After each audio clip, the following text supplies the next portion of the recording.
मेरा नाम है वैभव और आप लोग देख रहे हैं करियर मित्रा के यूट्यूब चैनल को। दोस्तों यहाँ पर हम लोग इंडियन हिस्ट्री को कवर अप कर रहे हैं। अभी जो क्वेश्चंस आप देखेंगे ये मॉडर्न इंडियन हिस्ट्री के हैं।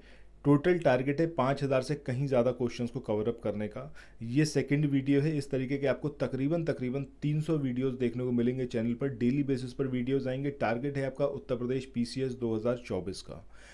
इन बिटवीन ये तो हमारे एमसीक्यू वाले पोर्शन हो गए। इसके अलावा सब्जेक्ट वाइज कंप्लीट नोट्स के थ्रू यहाँ पर आपको पढ़ाया जाएगा, जिसमें पॉलिटी वाले वीडियोस इस समय आ रहे हैं। पॉलिटी वाली सीरीज़ को देखिएगा, बिल्कुल ज़ीरो से स्टार्टिंग करिए। कुछ भी उसके अंदर ऐसा नहीं छूटेगा जो आपके एग्जामिनेशन में पूछा जाए और आपको यहाँ पर ना पढ़ाया गया हो।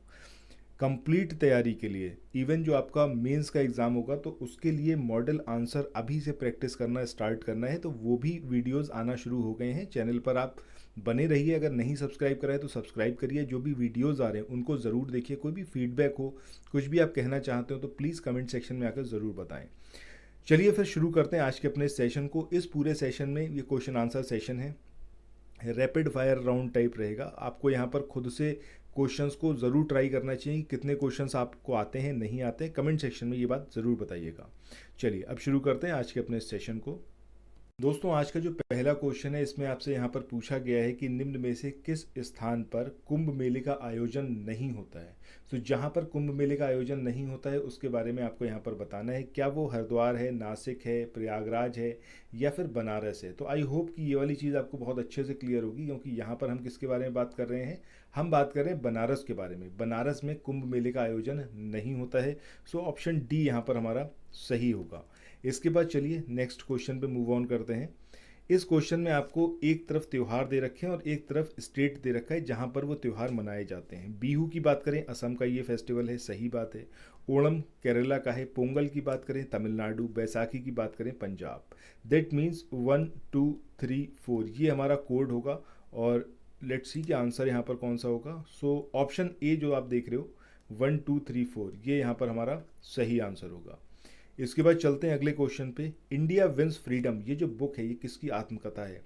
ये डॉक्टर राजेंद्र प्रसाद की है, जवाहरलाल नेहरू की है, मौलाना अबुल कलाम आज़ाद की है या फिर ये हुमायूं कबीर की है। तो सही आंसर ऑप्शन सी यानी कि मौलाना अबुल कलाम आज़ाद, इनकी आत्मकथा है इंडिया विंस फ्रीडम। अगले क्वेश्चन की बात करें, गीता रहस्य, बहुत इंपॉर्टेंट क्वेश्चन है, सेवरल टाइम्स पूछा गया क्वेश्चन है ये। आपको बताना है कि गीता रहस्य नामक ग्रंथ किसके द्वारा लिखा गया। महात्मा गांधी, विनोबा भावे, बाल गंगाधर तिलक या फिर गोपाल कृष्ण गोखले। तो सही आंसर क्या है यहाँ पर ऑप्शन सी यानी कि बाल गंगाधर तिलक।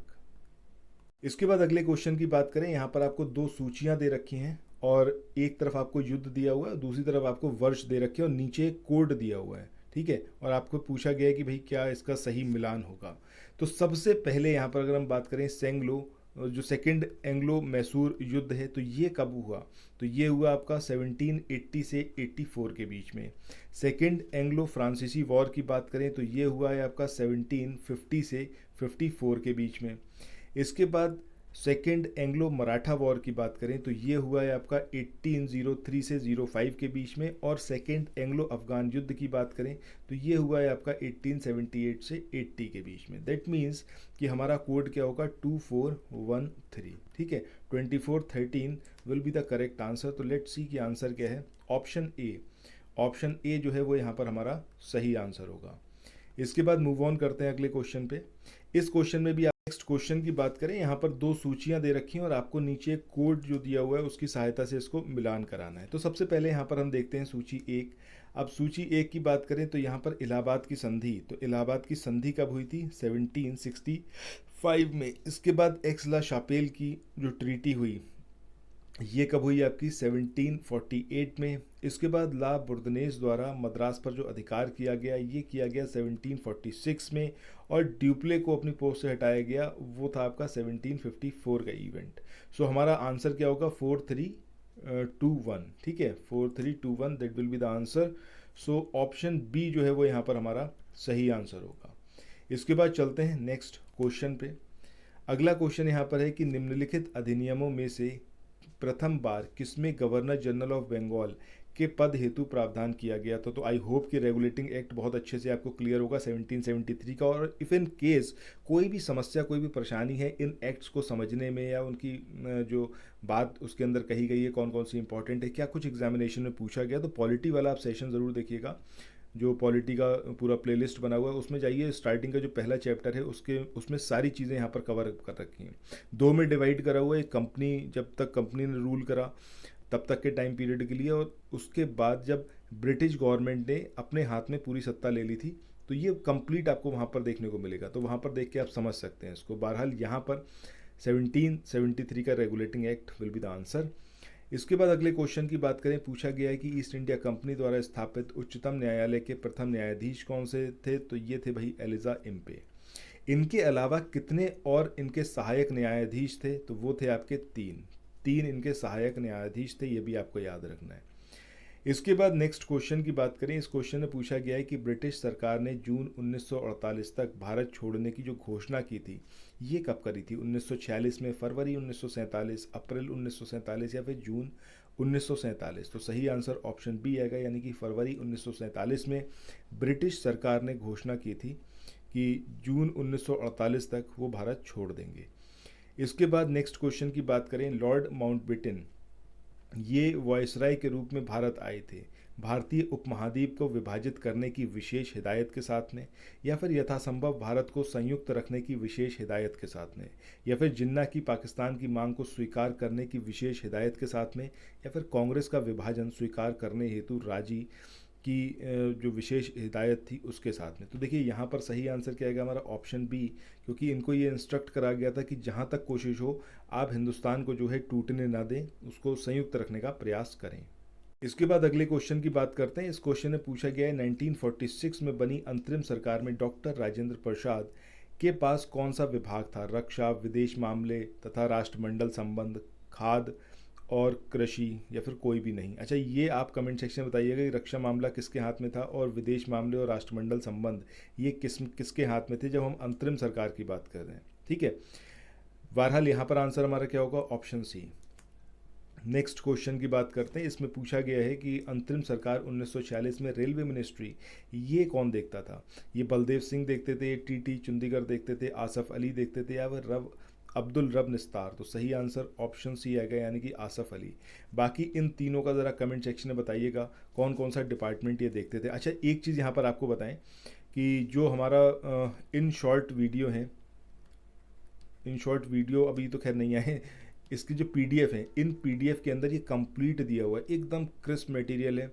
मतलब इतना भर पढ़ने से 100% सफलता की गारंटी। ठीक है, अगर आपने नहीं ये वाले पीडीएफ देखे तो टेलीग्राम सेक्शन, जो हमारा चैनल है, टेलीग्राम चैनल को ज्वाइन कर लीजिए। वहाँ पर इसके आपको पीडीएफ, मतलब कंप्लीट पीडीएफ तो नहीं मिलेगा क्योंकि पेड कोर्स है, बट आपको वहाँ पर इसके स्नैपशॉट देखने को मिल जाएंगे। देन आप डिसाइड भी कर सकते हैं कि आपको क्या करना चाहिए। अच्छा, नेक्स्ट क्वेश्चन की बात करते हैं। निम्नलिखित में से किस एक ने भारत के लिए संविधान सभा के गठन का विचार दिया? अब ये साइमन कमीशन था, राजा जी फॉर्मूला था, कैबिनेट मिशन योजना थी, या फिर वेवेल प्लान? तो सही आंसर ऑप्शन सी, यानी कि जो 1946 की कैबिनेट मिशन योजना थी, इसने संविधान सभा के गठन का विचार दिया था। अगले क्वेश्चन की बात करें कि संविधान सभा का पहला सत्र कब हुआ था? ये हुआ था आपका 9 दिसंबर 1946 को। 3 सत्र हुए थे। ठीक है, अब ज़रा कमेंट सेक्शन में बताइएगा कब से कब तक बाकी 2 चले थे। इसके बाद आगे बढ़ते हैं अगले क्वेश्चन पे। इस क्वेश्चन में यहाँ पर पूछा गया है कि निम्न में से किस एक ने भारत के लिए त्रिस्तरीय शासन व्यवस्था का प्रस्ताव दिया? नेहरू समिति ने, साइमन कमीशन ने, क्रिप्स मिशन ने, या फिर कैबिनेट मिशन ने? तो सही आंसर यहाँ पर हमारा क्या आएगा? इसमें देखिए, ये थोड़ा सा इम्पॉर्टेंट क्वेश्चन है और ये प्रीवियस ईयर का तो क्वेश्चन है ही। खैर ठीक है, आंसर हमारा क्या आएगा, कैबिनेट मिशन। कैबिनेट मिशन से रिलेटेड क्वेश्चंस बहुत ज़्यादा मात्रा में पूछे जाते हैं हर साल, मतलब एक क्वेश्चन आ ही जाता है। इसके बाद अगले क्वेश्चन की बात करते हैं। इस क्वेश्चन में पूछा गया 1946 का जो कैबिनेट मिशन था उसमें 3 कैबिनेट मंत्रियों से गठित किया गया था, जिसको निम्नलिखित में से कौन इसका सदस्य नहीं था? Lord Pethick Lawrence, A.V. Alexander, sir Stafford Cripps, या फिर लॉर्ड एटली? तो लॉर्ड एटली जो थे वो इसके सदस्य नहीं थे। बाकी Lord Pethick Lawrence, A.V. Alexander और सर स्टेफर्ड क्रिप्स, ये तीनों ही इसके सदस्य थे। इसके बाद नेक्स्ट क्वेश्चन की बात करें। इस क्वेश्चन में पूछा गया है कि आईएनए किसके दिमाग की उपज थी और किसने इसकी स्थापना की। अब ये सुभाष बाबू थे, ये मोहन सिंह थे, ये चंद्रशेखर थे या फिर ये भगत सिंह। तो सही आंसर मोहन सिंह।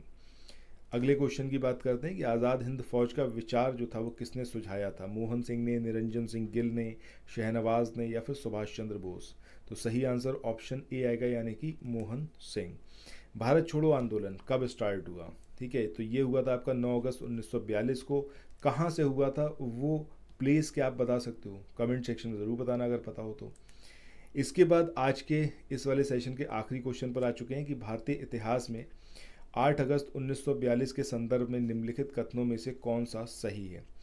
एआईसीसी द्वारा भारत छोड़ो प्रस्ताव अंगीकार किया गया, वायसराय की एग्जीक्यूटिव काउंसिल का विस्तार अधिक संख्या में भारतीयों को सम्मिलित करने के लिए किया गया, या फिर 7 प्रांतों में कांग्रेस मंत्रिमंडलों ने त्यागपत्र दे दिया, या फिर क्रिप्स ने प्रस्ताव रखा कि द्वितीय विश्व युद्ध समाप्त होते ही संपूर्ण डोमेनियन स्टेटस वाले भारतीय संघ की स्थापना की जाएगी। तो यहाँ पर सही आंसर हमारा क्या आएगा कि एआईसीसी यानी कि ऑल इंडिया कांग्रेस कमेटी जो थी उसके द्वारा भारत छोड़ो प्रस्ताव को अंगीकार किया गया था। सो दोस्तों, इसी के साथ आज के इस वाले वीडियो को यहीं पर एंड करते हैं, फिर मिलते हैं नेक्स्ट वीडियो में। आप लोग चैनल को सब्सक्राइब करना और वीडियो को शेयर करना बिल्कुल मत भूलिएगा। अगर आप ये वाली पीडीएफ चाहते हैं तो इसके लिए सिंपली आप डिस्क्रिप्शन सेक्शन में जाइएगा, वहाँ पर टेलीग्राम चैनल का लिंक दिया हुआ है, उसको तुरंत ज्वाइन कर लीजिए, वहाँ पर ये पीडीएफ आपको मिल जाएंगे। Thank you so much.